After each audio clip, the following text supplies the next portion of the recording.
자, 이영기 기자.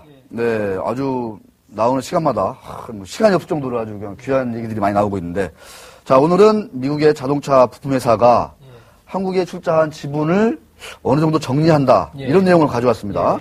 좀 자세한 내용을 알아봐야 될 것 같은데, 일단 어떤 회사가 이런 일들을 어떤 회사를 대상으로 진행하고 있는지를 먼저 좀 소개해 주시죠. 예. 일단 비스테온이라는 기업을 좀 알아야 되는데요. 미국의 포드 계열의 자동차 부품 회사입니다. 금융위기 당시에 법정 관리에 들어갔었고요. 지난해 10월에 이 법정 관리에서 벗어났습니다. 이 회사의 대주주 같은 경우는 미국계 헤지 펀드인 파더스 캐피탈입니다. 이 파더스 캐피탈은 주로 이 자동차와 항공 해운 쪽에 많이 투자를 하고 있는데요. 금융위기 이후에는 이 자금 회수 압박에 좀 시달리고 있습니다.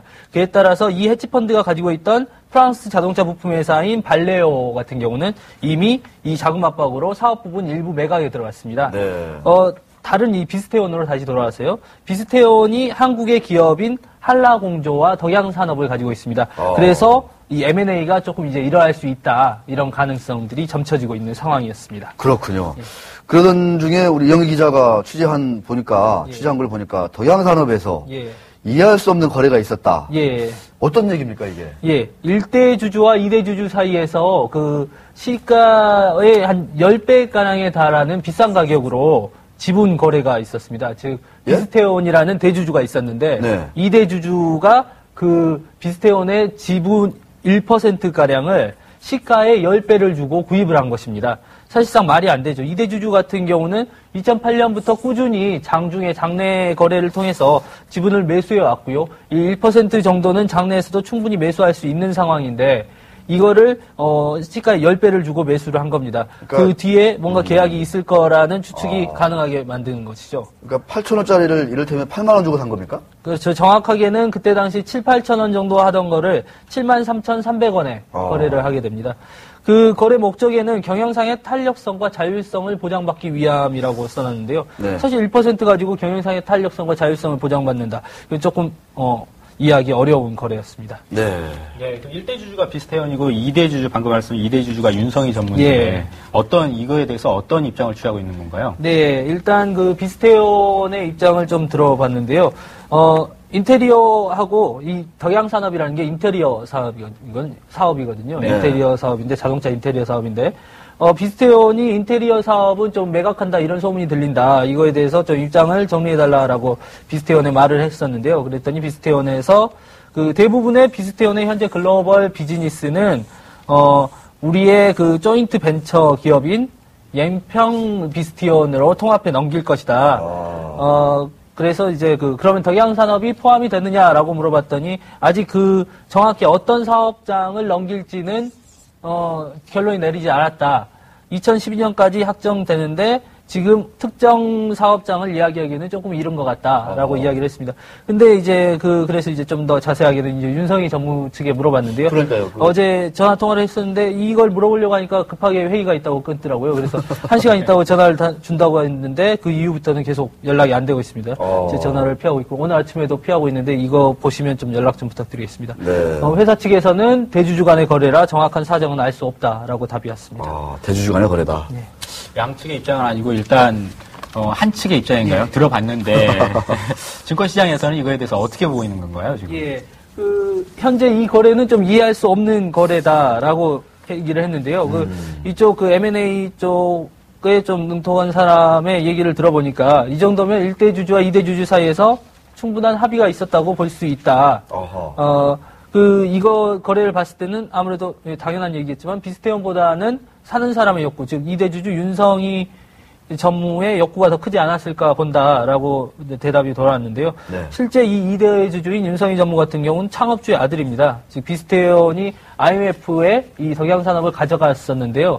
이 IMF 때 1대 주주, 즉 창업주가 가지고 있었는데 그 아들이 지금 현재 윤성희 전무로 일을 하고 있습니다. 회사에도 애정이 상당하고요. 자기 아버지에 대한 존경심도 상당해서 책도 실제로 한국 자동차 산업에 대한 책도 썼고 많이 공부도 하고 있는 상황입니다. 시가 10배로 산다는 것은 시장에서 쉽게 볼 수 없는 거래라고 다른 증권업계 관계자가 얘기를 했고요. 대주주 간에 사전 계약이 있었을 가능성이 있다. 비싼 가격에 사는 대신 경영권 행사를 제한하겠다. 이런 뭐 내부 계약이 있는 사례가 있다. 이 같은 거래는 M&A로 가는 첫 단계라고 볼 수 있다라는 멘트가 있습니다. 네, 더양산업 M&A로 가는 첫 단계로 볼 수 있다. 증권업계 관계자들의 얘기인데 궁금한 게요.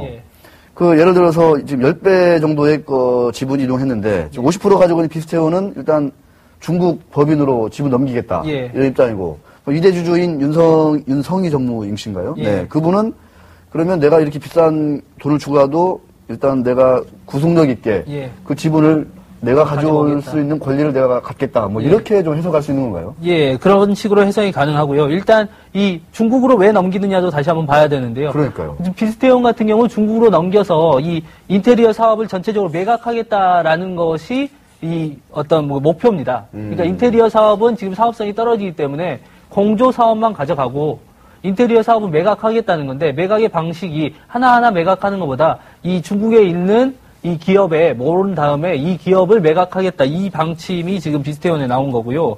그렇기 때문에 사실 비스테온 입장에서는 한국의 덕양산업의 2대 주주가 산다고 나왔을 때 그 의지를 피력했을 때 굳이 안 팔 이유가 없습니다. 그것도 가격도 낮게 쳐주지도 않고 상당히 높게 쳐줄 그런 의사를 보이고 있기 때문이죠. 최근에 나온 이런 거래들은 그런 어떤 맥락들을 자세히 보여준다고 볼 수 있습니다. 네. 반대로 그 한라공조는 비스테온에서 추가로 지분을 취득할 수도 있다 이런 소식이 전해졌는데요. 이에 대해서 어떤 답을 내놓고 있습니까? 예, 지금 뭐 어제도 나왔는데요. 증권가에서 리포트가 나오고 있습니다. 비스테온이 한라공조의 지분 30%를 추가로 매입해서 완전 자회사로 만들 가능성이 크다. 그것 때문에 어제 주가가 한 4%가량 올랐는데요. 이거에 대한 답변도 비스테온에서 들을 수 있었습니다.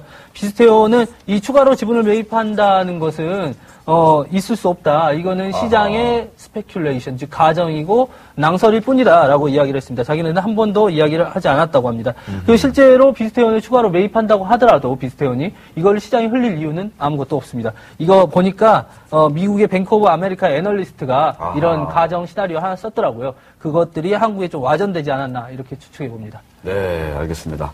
비스테온이 대주로 있는 한라공조와 덕양산업에 대한 M&A 따끈따끈한 민감한 얘기들 우리 이영희 기자한테 잘 들어봤습니다.